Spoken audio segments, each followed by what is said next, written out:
하나님께서 오늘 우리에게 주시는 말씀 찾아서 함께 말씀을 봉독하시고 말씀에 담겨져 있는 많은 귀한 깨달음 중에서 하나를 같이 나누겠습니다.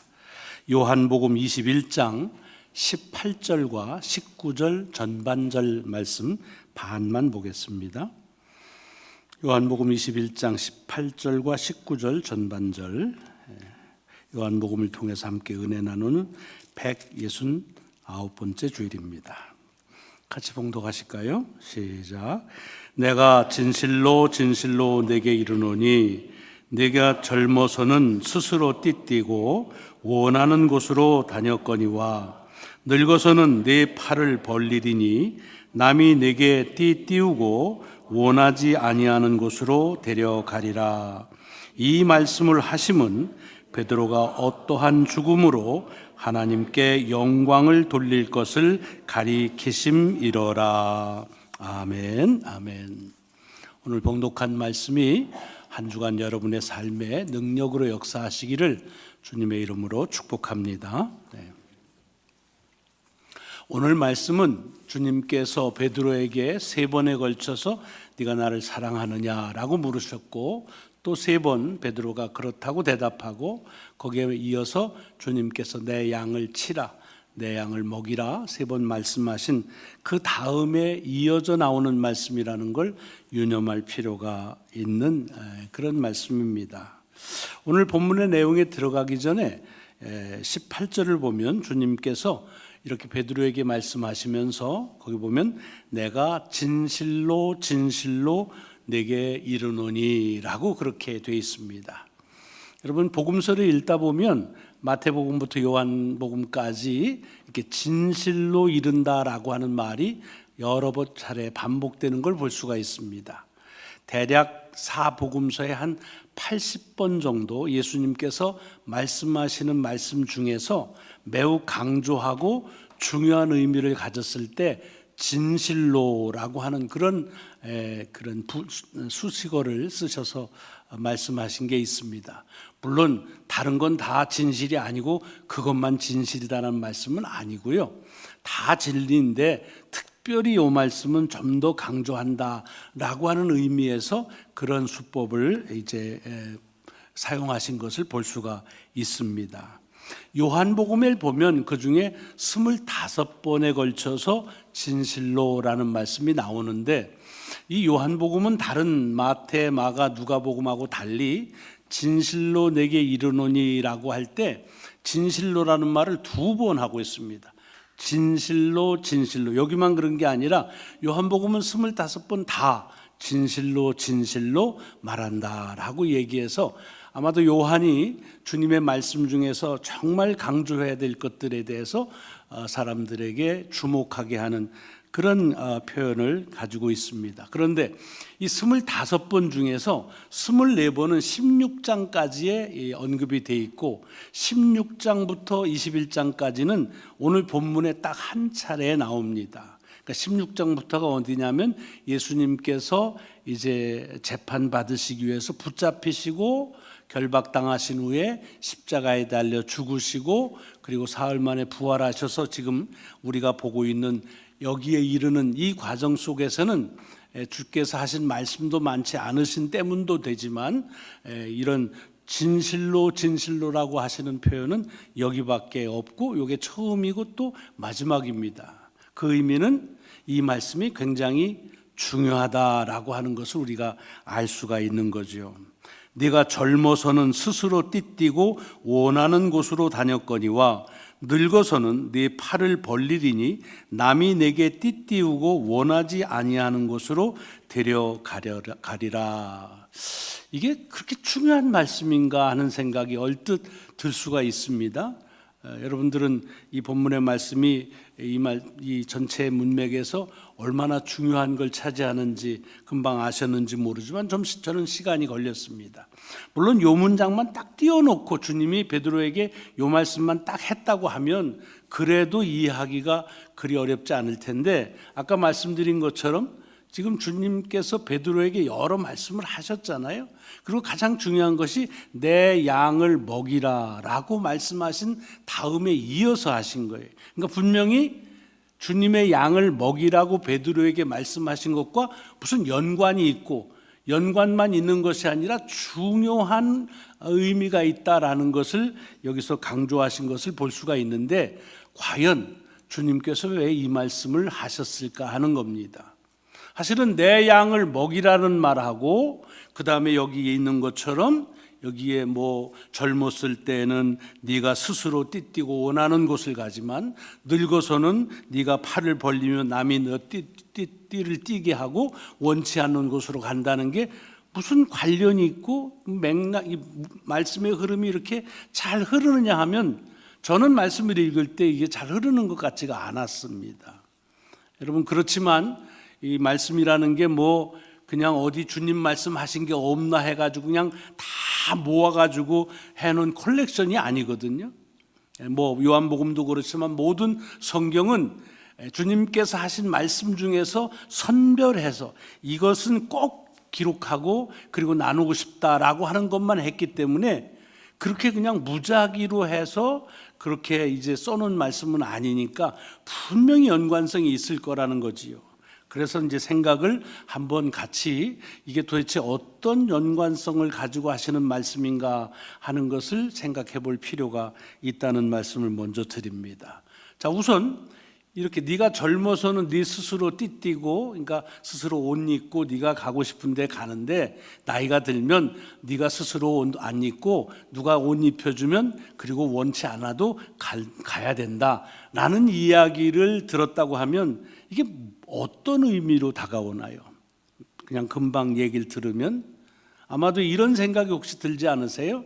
젊었을 때는 힘 있고 뭐 다 있으니까 그러니까 내가 하고 싶은 대로 원하는 대로 다 갈 수 있지만 이제 나이가 들면 힘도 없고 능력도 없고 그래서 그냥 뭐 자식이든 누가든 뭐 해주면 하는 대로 그렇게 이제 살아야 되지 않겠느냐라는 그런 어떤 삶의 그 나이에 따라서 능력이 바뀌는 것에 대한 말씀인가 하는 생각을 가질 수도 있습니다. 물론 그게 꼭 잘못된 말은 아닙니다. 그게 어떤 면에서는 생명의 질서고 또 창조의 질서라고 볼 수가 있겠지요. 그러니까 우리가 나이 들면서 뭐 할 수 있는 거 더 많이 할 수 있고 더 힘이 세지고, 물론 하나님이 그렇게 창조를 못 하시진 않았겠지만 그리 안 하신 데는 이유가 있을 거예요. 우리가 다 이해할 수는 없지만은 어쨌든 살아가는 삶에서 보면 젊어서는 그냥 하고 싶은 거 하고 그리고 나이가 들면은 또 하고 싶지만 못하는 게 많다, 그 얘기를 하셨나 라고는 생각이 얼핏 들을 수 있다, 그런 얘기지요. 뭐 그렇다고 하더라도 사실은 여기서 문제는 뭐냐면, 그러면 몇 살까지는 젊고 몇 살부터는 늙었느냐, 나이가 들었다고 말하느냐라고 하면 이게 좀 애매해진다는 거죠. 여러분 자신이 어떻게 젊다고 생각하십니까? 늙었다고 생각합니까? 차유미 교우님, 본인이 생각할 때 젊었어요? 늙었어요? 중간, 애매한 거죠. 젊었어요 하기에는 나이가 조금 그렇고 늙었다고 하기엔 괜히 또 좀 아직은 그런 것 같지 않고. 근데 그 마음이 차유미 교우님만 그러시는 게 아니에요. 대부분의 나이가 다 그렇습니다. 전에 언제 한번 장례식을 참석했는데 집례하시는 목사님이 97세셨어요. 굉장히 고령이셨습니다. 근데 돌아가신 분이 92세 된 장로님이셨거든요. 그랬더니 말씀하시면서 그러시더라고요. 젊은 사람이 같다고 그러시더라고요. 92세에 가셨는데, 우리 돌아가셨지만 김사일 장로님이 늘 이렇게 이제 살아계실 때 80 좀 넘으셨을 때 그때 이제 친교하러 내려가시면 우리 김장식 장로님, 뭐 김문호 권사님 이렇게 70대 분들이 앉아 있으면 지나가시면서 그러십니다. 좋을 때다, 이렇게 얘기하십니다. 아마 기억이 나실 거예요. 그러니까 인생에서 젊다 늙다라고 하는 거를 나이로 계산해서 셈에서 구분하기는 어렵습니다. 그러니까 분명히 여기서는 베드로에게 말씀하시면서 네 나이가 39이니까 지금까지는 젊고 이제는 40부터는 늙은 거로 들어가는 거야. 그러니까 너는 이제부터 뭐 이렇게 그냥 인생의 날수를 계수하는 어떤 지혜로 주신 말씀은 아닌 것 같습니다. 아까 돌아가서 이거를 주님께서 내 양을 치라, 내 양을 먹이라 라고 하는 말씀하고 이제 연관돼서 생각을 해야 되는데, 그러면 그 의도가 어디 있느냐 하는 겁니다. 먼저 여기서 젊다라고 하는 말은 어떤 특정한 나이와 그보다 어릴 때를 지칭하는 것이 아니라 어떻게 보면 지금까지 살아온 상태를 말하는 거지요.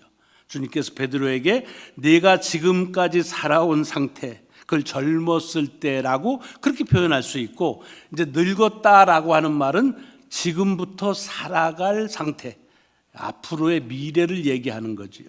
그러니까 이거를 풀어서 말하자면 이런 말씀이에요.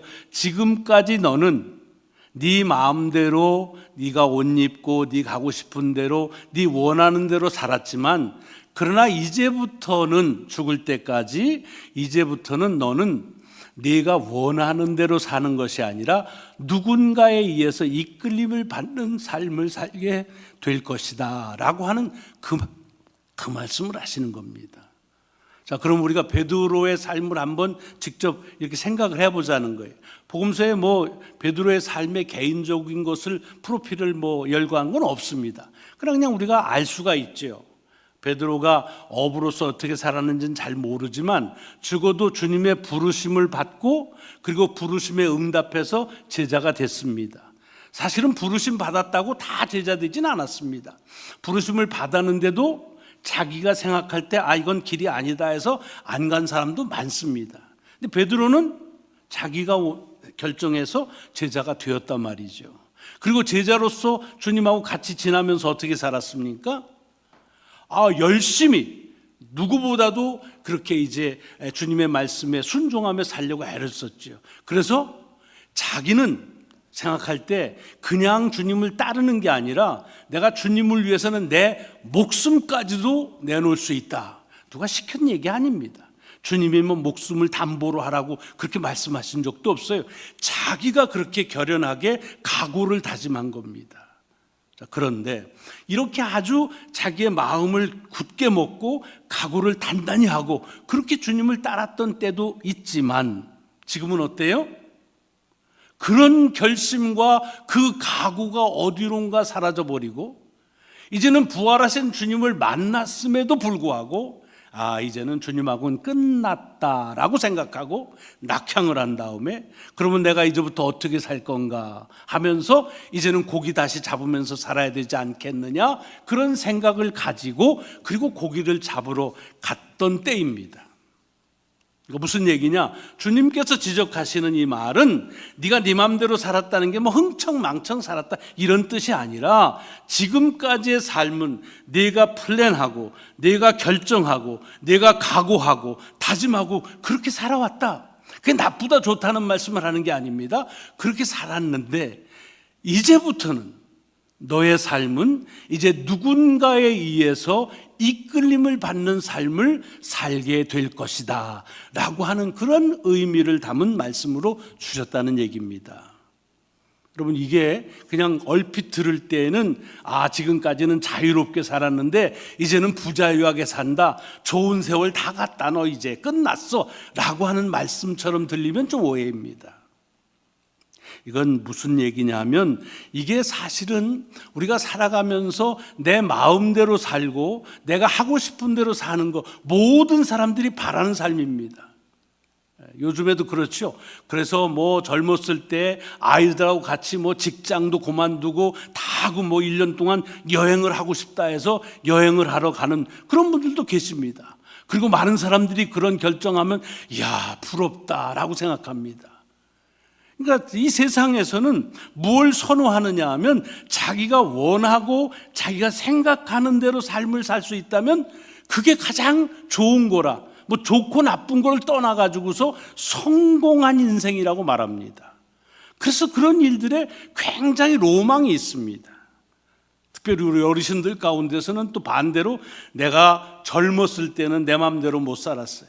그저 그냥 식구들 뒤치다꺼리하고 돈 벌어야 되고 먹고 사는데 문제가 내 이제 나이가 들었으니까 내 마음대로 좀 한번 살고 싶다. 뭐 이래가지고서 뭐 가정을 떠나는 분도 계시고 또 뭐 여행으로 하는 분 계세요. 나쁜 거 아닙니다. 충분히 그럴 수 있고 우리가 사는 세상은 그렇게 사는 것을 잘 살았다고 그렇게 선호하는 세상에 우리가 살고 있다고 하는 말입니다. 그런데 여러분 성경을 보시면 성경은 정반대로 얘기하고 있습니다. 정반대. 내가 내 마음대로 살겠다고 성경에서 인간은 시작하지 않았습니다. 하나님이 말씀하신 대로 순종하며 살았습니다. 그런데 사탄이 와서 그에게 얘기합니다. 너는 왜 빈충이처럼 하나님이 하라는 대로 살아?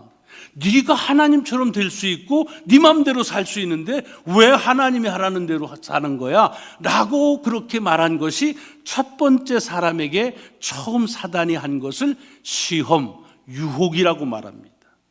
성경은 내가 원하는 대로 사는 것을 유혹과 시험이라고 말하지 그것을 성공한 삶이라고 말하지 않는다는 것입니다. 여러 번 같이 나눴지만 이스라엘 역사를 보시면 왕들의 역사가 열왕기에 그렇게 쭉 수록이 되어 있는데 그 왕이 얼마나 잘 살았느냐 못 살았느냐는 기준은 단 한 가지입니다. 그가 하나님의 말씀에 순종하며 살았느냐 아니면 자기 마음대로 살았느냐. 그 자기 마음대로 산 사람은 실패한 왕이고 하나님의 말씀에 순종한 왕은 성공한 삶을 살았다라고 말하는 것이 성경에서 말씀하고 있는 겁니다. 완전히 다른 겁니다. 자, 이 말씀을 우리가 이렇게 이해하면서 오늘 본문에 접근할 필요가 있다는 것입니다. 아까도 얘기했지만 사실은 베드로는 다른 누구보다도 인간적으로 주님을 더 가까이 하고 더 사랑하고 주님을 더 섬기고 싶은 마음을 가지고 있었습니다. 그런 각오도 했었습니다. 그런데 지금은 어때요? 그런 베드로로 살았던 삶이 실패했습니다. 자기의 마음이 바뀌어버리니까 더 이상 중요하지가 않는 것입니다. 자기의 결단하고 각오가 한순간에 무너져 버리니까 주님을 향해서 죽겠다고 하는 그런 각오조차 아무 의미가 없어지는 그런 소리가 되고 말았다는 것입니다. 그래서 주님께서 지금 말씀하시는 겁니다. 내가 지금까지는 내 스스로 세운 목표, 내가 한 결정, 내 노력, 내 수고한 것으로 나를 따르고 또 사람들을 사랑하며 살았다. 하지만 지금부터는 네 스스로의 그런 내 의지로 사는 것이 아니라 누군가에 의해서 이끌림을 받는 삶을 살게 될 것이다 라는 겁니다. 여러분 여기서 세상적에서 볼 때에는 아까도 얘기했지만 자기 스스로 긍정적으로 적극적으로 산 사람을 잘 살았다고 말하고 누군가에 의해서 하는 수 없이 그것도 자기가 하고 싶지 않은 일, 가고 싶지 않은 길을 가면 그거는 실패한 거로 봅니다. 하지만 오늘 본문에 보면 이 말씀을 기록하면서 요한은 이 말씀에 어떻게 설명하고 있습니까? 19절에 보면 이렇게 주님께서 말씀하신 이유는 뭐라고 그랬어요? 그가 어떤 죽음으로 하나님의 영광을 드러낼까 말씀한 거라고 얘기합니다. 많은 주석학자들은 이 말씀을 가지고 베드로에게 순교할 것에 대한 예언을 했다라고들 합니다. 아마 많이 들어보셨을 거예요. 물론 그럴 수도 있어요. 하지만 여기서 죽음으로 영광, 주님의 영광을 드러낸다는 말은 죽는 한 순간의 얘기를 하는 것이 아니라 이제부터 시작해서 죽을 때까지 너는 이제 누군가의 이끌림을 받는 삶을 살게 될 것이다 라는 겁니다.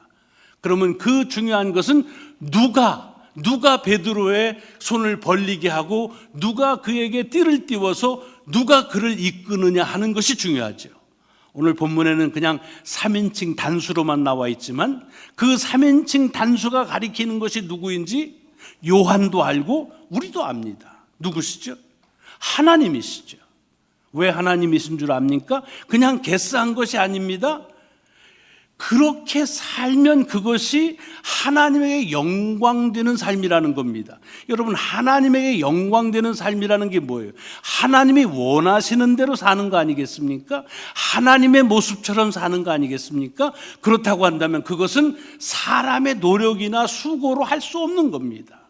아까 말씀으로 돌아가서 양을 치라는 말은 네가 하나님에게서 받은 그 다함 없는 완전한 사랑, 그 아가페의 사랑을 받았는데 너는 네 스스로 그 사랑을 하면서 살지를 못했다. 그러므로 이제는 내가 받은 그 하나님의 사랑한 것처럼, 그렇게 너를 사랑한 것처럼 너도 다른 하나님을 따르는, 주님을 따르는 사람들을 그런 사랑으로 사랑하며 살게 될 것이다. 어떻게? 하늘로부터 주어져서, 이걸 바울은 로마서에서 뭐라고 그랬다고요? 성령으로 부음바 되어져서, 그래서 너는 그 사랑을 가지고 앞으로 살게 될 것이다 라는 말씀입니다.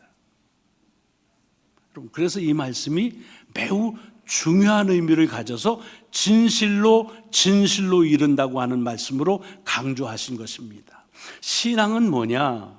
내가 하나님을 향해서 뭘 하겠다 결심하는 것, 각오를 다짐하고 노력하고 수고하는 것 다 좋다는 거예요. 그러나 그 모든 것의 주체가 내가 될 때에는 내 노력이 끝나거나 내가 수고하지 않거나 내가 주님 앞에서 의미가 없다고 생각하는 순간 다 아무것도 아니고, 여기 베드로처럼 낙향하고 그냥 다시 옛 곳으로 돌아가 버리고 말기가 쉽다는 것입니다. 그러므로 그런 베드로에게 말하는 거예요. 이제는 내가 너를 사랑한 것처럼, 아무 조건을 따지지 않고 아가페의 사랑을 한 것처럼 너도 이제는 내가 너를 그 사랑으로 덮어서 너를 인도해서 그렇게 살게 하겠다. 그리고 그렇게 사는 것이 너와 하나님께 영광되는 삶이라고 하는 것을 요한은 우리에게 증거하고 있는 것입니다. 여러분, 이 말씀이 왜 2000년 전에 주님께서 베드로라고 한 사람에게만 주신 말씀이겠습니까? 그렇지 않죠. 우리 모두에게 주는 말씀입니다. 왜? 우리도 여전히 지금 이 세상에서 그런 기준을 가지고 삽니다.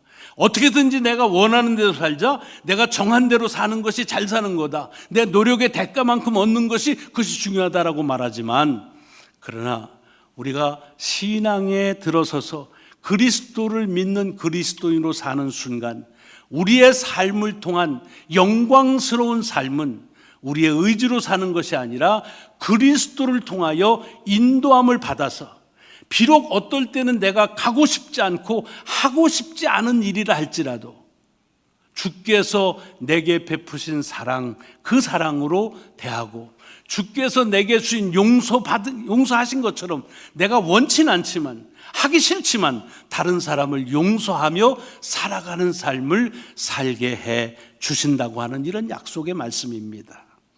이 약속이 여러분과 제게, 아직도 우리는 내가 원하는 대로 살고 싶어하는 이 우리들에게 다시 한번 주님께서 그리스도인의 거룩한 삶이 무엇인지를 알려주시는 귀한 도전과, 그리고 우리를 향한 위로의 말씀이 되시기를 주님의 이름으로 축원합니다.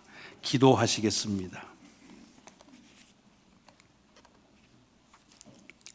주님을 따르면서도 주님을 위해서 결심도 하고 각오도 다지고 노력도 해봤습니다. 그러나 내 결단이 무너지면 아무것도 아닌 것을 저희들이 또한 경험합니다. 수고와 노력이 얼마나 한계가 있는지 저희들 자신이 잘 압니다. 그래서 실망하고 넘어지고 유혹당하고 시험받을 때가 많이 있습니다. 바로 그런 베드로에게 찾아오셔서 이제 너는 내 스스로의 삶으로 나를 따르는 것이 아니라 이제는 내가 너를 이끌어 너로 하여금 반드시 하나님께 영광스러운 삶을 사는 삶에 이르도록 하겠다고 하시는 주님의 귀한 말씀을 이 시간 우리에게 주시는 말씀으로 받습니다. 주님, 저희들로 주님의 말씀에 인도함을 받는 삶, 주님께서 이끄시는 대로 살아가는 하나님의 영광스러운 삶을 살아갈 수 있도록 인도하여 주옵소서. 감사드리오며 우리 구주 예수 그리스도의 이름으로 기도드리옵나이다. 아멘. 아멘.